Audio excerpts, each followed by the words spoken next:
Welcome to Industry on Blast, the podcast that takes you on a thrilling journey into the hidden depths of secrets, deception, and untold stories. Hosted by Dr. Marlene Carson, a fearless advocate and survivor, this show is your gateway to the shocking truth and captivating narratives that lie beneath the surface. Get ready to unveil the secrets of the industry and hear from special guests who have experienced it firsthand. This is Industry on Blast. I am so super excited today to have my very special guest and friend, Kathy McGibbon Gibbons, as a guest today. Today, we're going to talk about the industry, primarily the sex industry, and really how we can go from being victims of trafficking to overcomers, to world changers, to those that dominate in our field. I am very honored to have Kathy on with us today. So let me just share a little bit of information about Kathy McGibbon Gibbons. Go ahead.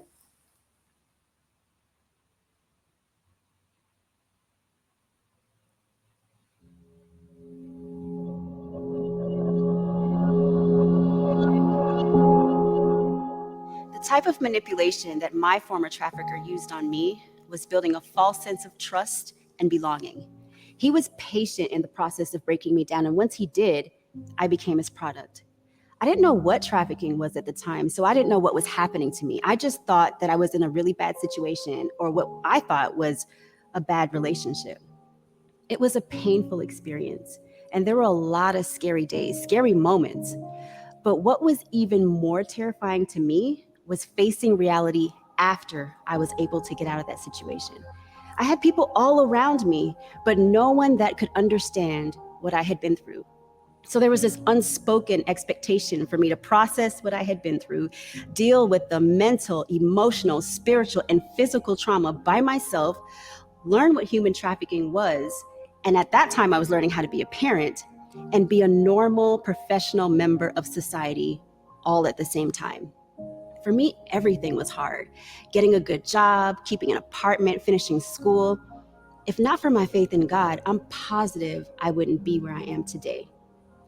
That's why I started 1211 Partners, to walk alongside others who are on their journey to healing like me. Because life is hard. Add the trauma of being trafficked, and the challenges are almost unexplainable. 1211 believes that everyone that has experienced trafficking has the God-given potential to thrive in freedom, and every individual deserves access to life-changing resources. We help individuals transition from surviving to thriving by providing sustainable resources, a community of support and mentorship, professional development, and ongoing education and awareness through the arts. The arts is a big part of 1211 because there is so much healing that comes through art expression. Poetry, music, theater are all powerful ways to storytell, and the arts allows us, overcomers, to share our experiences our way. We are more than what happened to us. I want people to think of us as leaders in our schools, companies, churches, legislation, families, and throughout our communities. And then I want people to think about how they have the monumental opportunity to help us achieve that level of leadership. Kathy, I am so excited to have you on today. Let's bring her. Kathy, welcome. Hello. Oh my gosh, that is a powerful introduction of you. I just really want to jump right in. You said so many amazing, powerful things, specifically unspoken expectations. Before we get into that, I want you to tell the Industry on Blast audience, what is 1211? Where'd you get that name and why 1211? 1211 is very personal, actually. The name actually is a scripture reference, Revelation 12:11. We overcome by the word of our testimony, the blood of the Lamb. And so for me, overcoming is a lifestyle. It's not, I've arrived. It's not, I've overcome it. We're constantly overcoming something. And so every time I speak the word 1211, the name 1211. It reminds me, hey girl, you still overcoming some Still stuff. overcoming. Yeah, your testimony is still going. And so that's where the name came from. And it hopefully everyone that we partner with, it resonates with them in that way. So beautiful. You said something about unspoken expectations. As a survivor of trafficking, I remember going to a local college in my area, and I was asking them, can you all help me? And I was at the College of Social Work. And I asked them, could you all help me to put a program together of, for victims of trafficking who've gone through some process, some healing, but not where we should be yet. And they, Kathy, asked me for a 5-year plan. Wow. And I said to them, my 5-year plan is to get through tomorrow. Okay. If we still here tomorrow, that is the plan. And we're going to plan that every day for the next 5 years. Okay. Yes. I mean, to me, that was just unrealistic. Would you agree? It's very unrealistic, because the first thing that first of all, while you're going through a situation like that, while you're experiencing trafficking, like you said, the only thing that I'm worried about is surviving the next moment. Come on. I just want to survive the next moment. Yes, I may be able to dream. I may have aspirations, but let's keep it real. A lot of people don't even know how to dream because they haven't been given that opportunity to dream. So you can't ask me what my goals are and what your dreams are and what your aspirations are. I first have to figure out, what is my identity? Like, I need to tap into that before I can think about anything else. So, Kathy, I know that you're a believer in Jesus Christ, as am I. Praise God. So what was your process to coming into your identity and allowing that identity to continuously evolve? Because I don't think that's something we do overnight either, nor do we ever arrive, in my opinion. Let me hear yours. No, that's true. You're right. Identity is ongoing as well. And for me, for me to take a step forward in discovering my identity, I had to get all that stuff out of me.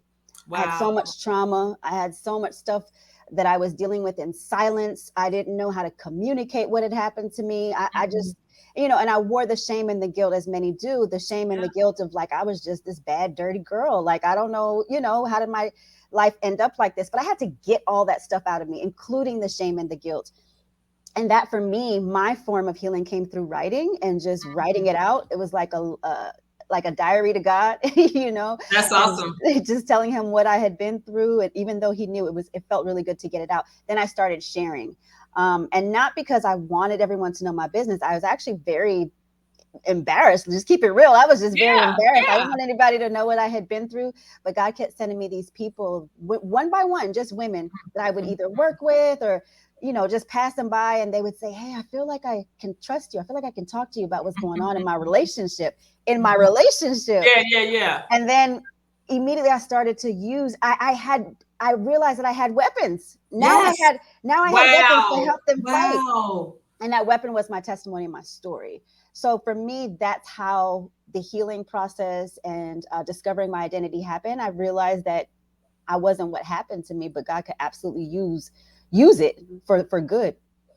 Absolutely. So if you were speaking to a victim right now, and it could be a victim of trafficking, domestic violence, whatever the situation is, if you were speaking to a victim right now who is looking to find herself again, because we lose ourselves in this process and on this journey, we lose our identity, what would you say to them?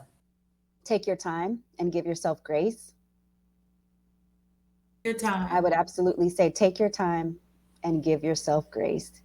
Like you mentioned, this does not happen overnight. No one can honestly say, I don't care how long you've been out of the life, or I don't care how many letters you have behind your name, or how many degrees you hold.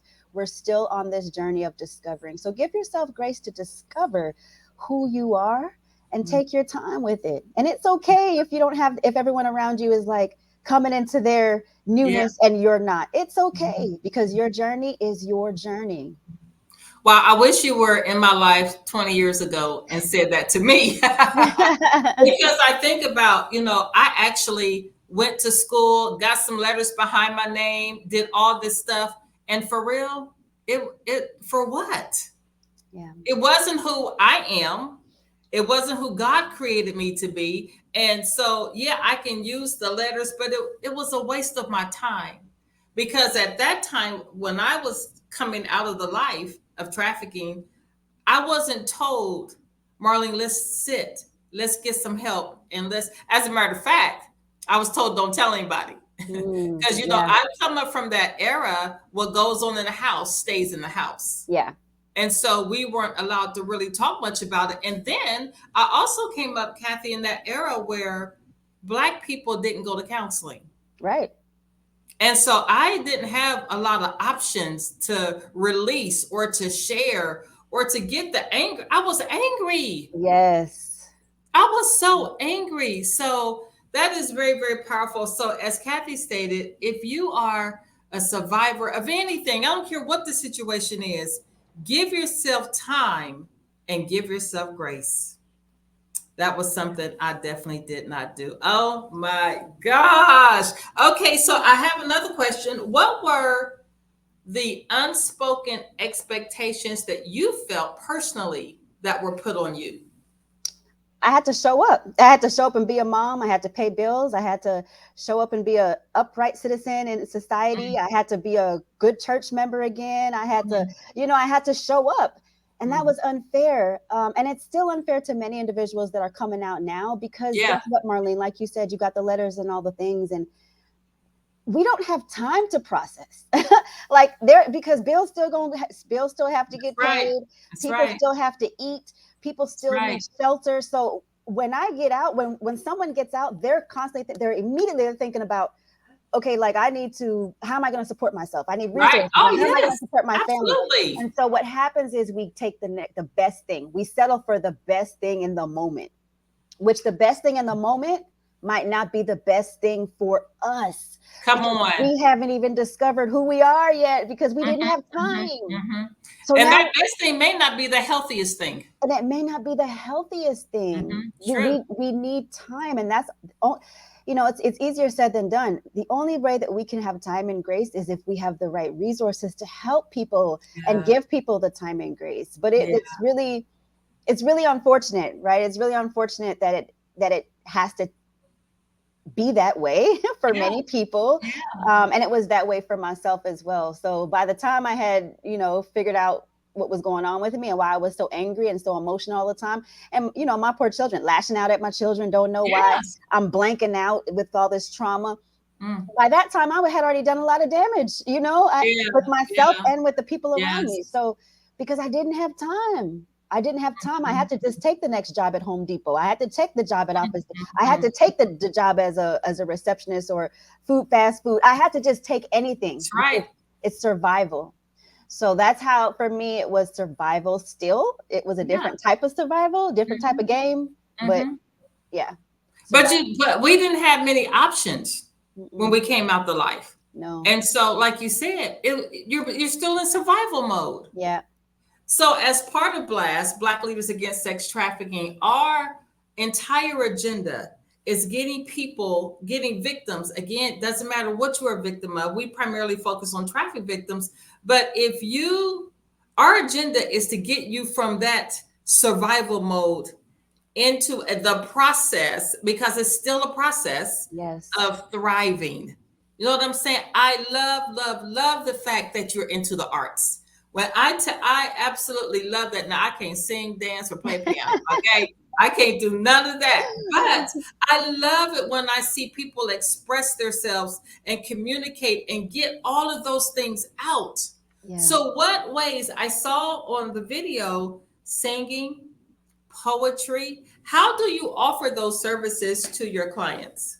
We put on stage plays. You do? Yeah, we put on stage plays. We host community events. And then if someone that we are partnering with, an individual that we're serving, says, I just want to write poetry or I just want to draw, then we will create an event Come so that on. they can share. And you know what? It's the power of storytelling, right? Because not everyone is going to come has the ability to come on a podcast, though they may want to. Right, That's right, just not their journey. Not everyone is right. going to pick up a microphone and talk to hundreds of people. That's just not their journey. But they can paint a bad painting, and you can see their story all through their art, all through that painting. And so that is just how some people share, and it's easier, right? Because it's sharing their Oh, way. goodness. That is so extremely powerful. My mind goes back to one of our first fundraisers was called I'll Tell My Own Story. Mm. And I remember it's so funny when I look back now, we had no money to be doing the fundraiser. Okay. And so I remember we went to Home Depot, we purchased empty paint cans. And we took these cans and we put different little flashes of paint on the paint can and some paper in the paint can. We made it real pretty. Do you know those paint cans sold for like $700? Wow, I love it. We used them as centerpieces, but they sold for $700. And then we had the survivors. They created their own story on canvas. So one of the moms took her hand, put it on the canvas, and put her daughter's hand inside of hers. Wow. These paintings were so beautiful. It became one of our biggest fundraisers that we've ever done. Wow. And they didn't have to get on stage. They didn't have to go through the trauma of tears. They didn't have to explain why. They told it all through the arts, which That's is beautiful. absolutely beautiful. Kathy, I am so excited to have you here. We're going to take a break on Industry on Blast, and we'll come right back at you. Just give us a minute. Stay tuned for more jaw-dropping revelations and captivating stories. Industry on Blast will be right back, ready to uncover the secrets of the industry that will leave you speechless. Don't miss a moment. Thank you for listening to Industry on Blast. We'll be back shortly with more eye-opening discussions, incredible stories, and inspiring guests. Your journey into the depths of the industry continues soon. Thank you and welcome back to Industry on Blast. I am your host, Dr. Marlene Carson, and I am super elated to have with us today my friend, Kathy McGibbon Givens. Welcome back, Kathy. Thank you for having me again. So I want to know, and our audience wants to know, in the journey of coming back, after the trauma, after the pain, the trafficking, what are some things that victims, we talked about identity, giving yourself time, giving yourself grace. But like you, some of us have children. Some of us have responsibility. Some of us we got to pay bills. You know what I'm saying? We have those things. As the Industry on Blast, what can our communities do to help support us in that process? And I'm not saying, let's say I'm a victim, I'm a survivor, I'm not part of an organization, but you know that I've gone through this process. What can individuals do to help me through that process? The first thing that people need to do is do a self-assessment. Oh, yes. It can't help without looking at self. Do a self-assessment, right? And we have to understand that trafficking, violence, period, affects every community, each one of us in the community. It's not just happening to them, like, oh, poor little girl, poor little black girl. It's not. It's actually affecting all of our community. So the first thing is do a self-assessment and then be that community. Be the community that wants to show up for individuals. One of the things that got me out, I always say, when I do share my personal experience, when I got out, or when I got away, separated from my trafficker, it wasn't nothing but a call for me to go right back. I wanted to go back. All the time, just a call. I wanted to go back, actually, and I was actually angry at the people, my family members that came to get me, because I could understand, because by then I had already conformed to the identity that he placed on me. Right? But so let me say this. Let me just interrupt right there, Kathy, because I want our audience to understand, why would we want to go back? Explain that a little bit. The psychological abuse is actually worse than the physical abuse, in my opinion.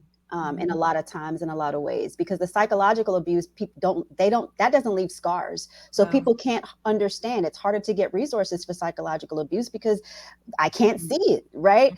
But it's actually worse. And we go through the process of, we talk about the process of grooming and the process of seduction, other people call it. It's literally breaking someone down. So by the time someone is out there actually being exploited, yeah, I've already lost myself. This person has already taken complete control of my mind. Think about a healthy, empowered person. A trafficker cannot walk up to a healthy, empowered no, person and say, hey, I'm going to traffic you right now. Are you mm-mm. serious? That No, doesn't happen. no. But they can prey upon vulnerabilities in an unhealthy and disempowered person. Mm-hmm. Right. Mm-hmm. And so, Absolutely. and so I think that is hard for people to understand, and society doesn't help because we have social discrimination. Oh, that prostitute and this, that Yes, person, yes. she keeps going back to that abusive relationship. She gonna learn She or must whatever. want to be in it. She must want to be in it. Social discrimination is huge. It pushes people back. And so it's very scary to separate from that trauma. It's the trauma bond, right? Or Yes, trauma course detachment is another way to put it. It's very hard to separate from that. Because where would you go? The reality is so scary. Where would I go? If society doesn't believe me, if the church casts me out, if everybody, like, where do I go? So it's almost easier for my brain to survive and to process. I'm just going to be whatever he tells me that I'm going to be. Because now you've almost conformed to his world. Exactly. He has groomed you to conform to his world, and you know how to facilitate in it to stay safe enough to survive. Yes, exactly. And we keep saying he, but it can be a she. It can be she. And it can be they, like it could be True. a group of people. And it comes through different forms of manipulation. And that manipulation is severe. And I think that's what people need to understand. Yeah, it's extremely unfortunate going through that process. I can remember we have a highway in our city called 270, and 270 makes a complete circle around our entire city. And I remember coming out of the life and just driving in that circle. Never taking the exit ramp. And so that exit ramp could have been my exit to a new trajectory. You know what I'm saying? Yeah. But I just drove that circle in tears and begging God, send somebody to help me, because there is no way that I'm going to be able to live like this. But you know what? I thank God, because I think about a scripture. I'm part of an organization called Deborah's Voice. And when I think about Deborah's Voice, I think about the scripture that was built upon. The scripture says in Judges, village life had ceased until I, Deborah, arose. Okay? Until a woman got up and said, look, we get ready to come back and we get ready to help some folks. And we get ready to change our community. And we're getting ready to change the lives of our youth. I really, truly believe that it's time for us to stand up. I believe that it's time for us to get up and become that nosy neighbor. I'm much older than you, Kathy, but we used to watch somebody named Gladys Kravitz. And Gladys Kravitz was the nosy neighbor, okay? So I think about, I'm from Ohio. And so in Delaware, Ohio, there was a house that was kind of separated from many houses, but there was a lady that lived in next door, probably almost a half a mile from it. And she noticed sometimes that there was a kid, little girl, that will always come out and play. She noticed cars would come up. She never saw a school bus. She never saw them take that little girl to school. But she would see these high luxury in cars pull up, and an hour or so they would leave again. So she's the Gladys Kravitz I'm talking about. So eventually she made that phone call to the human trafficking hotline, and there was a bus, and that little 9-year-old girl was being trafficked by the neighbor. This woman did not have to tell her name. She didn't have to give her address. She didn't have to give any of that, but she just simply had to see something and make the call. And I think it's time for us to make that call.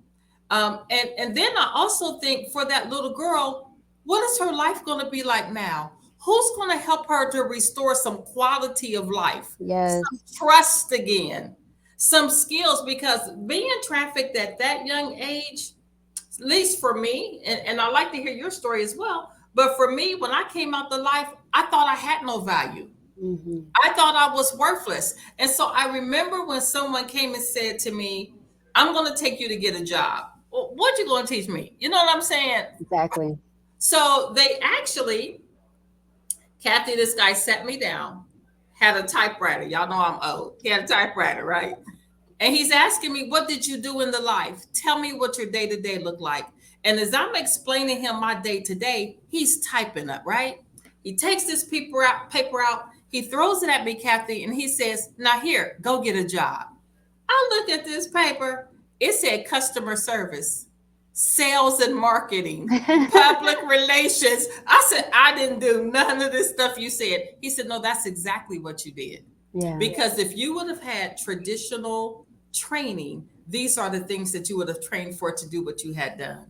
So, what I'm telling you is that victims of trafficking, victims of domestic violence, we have what is known as transferable skills. We have skills that need to be navigated, excavated, and dug up on the inside of us. That's part of our identity, too, actually. Yeah. It's part of our identity. And so these skills, and then we need someone to help you monetize those skills so you can take care of your children, take care of yourself. What were some of the things you did, Kathy, to help excavate your gifts? Like he took me and created that resume, and I saw myself in a whole new light. I totally saw something different.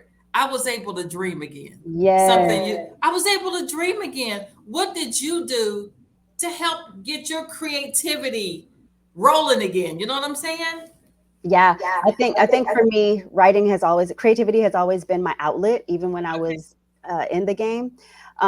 It's always been my outlet. But let me tell you about what I figure my first real job opportunity. I kept hitting dead ends. You know how it is, because I had stuff on my resume. We need to talk about that too. Oh my. I had stuff on my criminal background as a result of being in the game. And so I went and applied, to this job, and I was working as a receptionist. It was for leasing offices, and there was an attorney there that was leasing her office. Her attorney's office was there at that time, and she just kept coming up to me. I was being myself, you Okay. know. And she kept coming up to me like, "Oh my gosh, you're really good. Like you take care of us." And I just was being a receptionist. Well, she got ready to move and open her own practice. She had her own practice, Okay. but she got her own office, and she said, "I want you to come with me." And she was like, "I want you to be my paralegal." What? I had never learned the That's law. awesome. I didn't know anything about law. And I was questioning, well, why me? She was like, because you're a good worker. I see your integrity. I see Wow. you. She I saw see me. And guess you. what, Marlene? I did not have to tell her about my traffic. She Come learned on. about my trafficking experience Come actually like on. when I was already like 5 years in.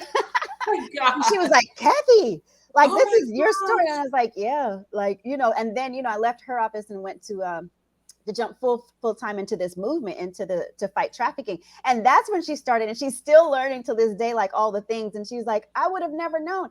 And I was like, thank you for giving me a shot. Here's what that Yes. opportunity did. It opened me up to social capital. Come on. So Come on. resources, I had some skills, some soft skills from these other jobs, the sales jobs and being in the game and all the things. I just applied them. And then because she's a very affluent attorney, she opened me up to other people, social Yes. capital that I could never have been exposed to. So I was walking in rooms before the trafficking movement. I was walking in rooms where I should not have been. I was in courtrooms amongst other people that I Wow. should not have been, and no one knew my story. Come on. And That's awesome. that is how we help individuals who have suffered. We can't keep labeling these people. We can't keep keeping the labels on them.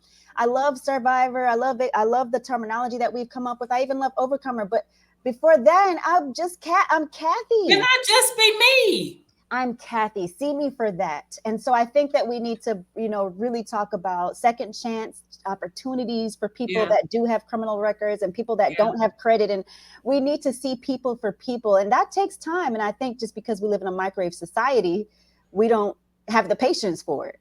Right. So yeah, I think that that's what we need. It helped me. Oh, Kathy, you have just said a mouthful that is so, so good. And so I would admonish, if you are a survivor of trafficking, if you're on the journey to wholeness once again, consider some of the things that we've shared here on the podcast today. If you're a community person and you know someone that's been through things like this, show up for them. Don't ask them their story. Don't ask them to tell you all the details. I've had some crazy questions asked to me about trafficking. No, just show up and let them become themselves. Be the friend, be the advocate, but don't go into, if they don't tell it, don't ask them, please. Right. Don't ask them. Kathy, I am so delighted to have you on our show today. I have one last question. If you can put the industry on blast, you know, we got to go here, right? What is the one thing that you would say to put the industry on, the sex industry on blast? Sex is not work. I have to say it, sex is not work. If it was work, then we would be teaching our kids as young as elementary school. It'd be in curriculum. But we can't do that, can we? Because it's not work.